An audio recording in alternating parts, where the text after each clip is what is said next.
I got into this business originally because in the 60s, if you had been a drug addict, you were automatically qualified to be a psychotherapist. Right. And I had been a jazz musician, and back in the day, if you were, I became an opiate enthusiast. Yes. And it turned out it didn't work out well for me. And what I did with it essentially was I became addicted to martial arts, which made me actually more dangerous, but looked better from the outside. And so I basically spent. I'm not good at time, but it was between, say, 12 and 15 years, working pretty much exclusively with people who were chronically addicted, and they were colonized by addicted parts, and so did not behave well. And I spent a lot of time talking to perpetrators, people who'd been violent, because I was a big guy with a violent, martial arts background. Who are you going to refer them to?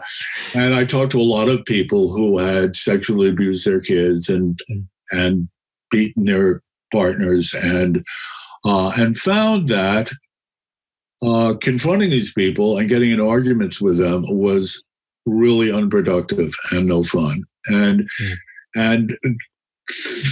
because I had made, when I was, out there, as they say, in the church basements, I made my living because, I wasn't making a whole lot of money as a jazz musician. Hard to believe. Hustling pool and hustling poker. Mm-hmm. And it turns out that that is very good training for psychotherapists, because, in poker, it's pretty simple to win in person. There's algorithms now, which I don't understand. I don't.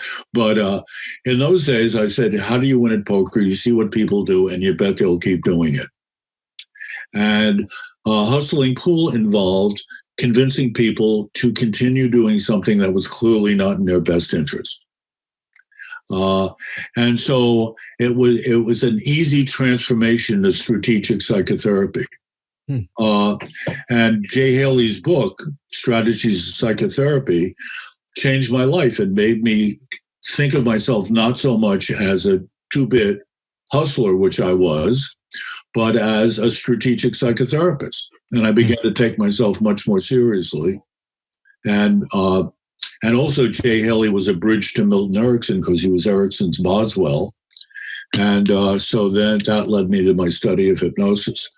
But I spent a lot of time talking to people who basically were dominated by addictive parts and learning about addictive parts. And, I wrote a book about how, somebody who is dominated by addictive parts in a family, how the family has to reorganize around them and how to throw a monkey wrench into the thing so it doesn't function smoothly anymore and people become motivated to do something different. That was back in '84 that came out. And Mike, how did you see the role of groups like AA? You mentioned the church basements, right? Which is, AA has been the big book. Bill Wilson has been a huge influence for people because it really did give structure to kicking out these colonies of addictive parts. Yeah. But what's your experience with that? Well, the thing is that I was quite amazed that it worked for a lot of people. And it didn't make any sense to me whatsoever. And I'm not going to go into I have a bunch of anecdotes about that, which I'm going to skip. But basically, it made a breakthrough, which addiction was considered a character disorder, which means a moral impediment. And the thing about defining something as a moral problem is that there is no case on record where a moral problem has been solved. Moral problems are unsolvable. You can't turn a bad person into a good person. And the minute you define somebody as a bad person or you define a part as a bad part, you essentially lose any ability to interact productively with that person or that part. So addiction was an insolvable problem. And what Bill Wilson said is, you're not bad, you're sick. And you can't help it. And you're not making a decision to do bad things. You don't have a power to make decisions about this.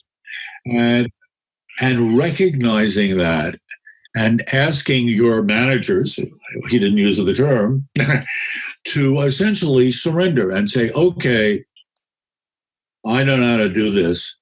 I need help.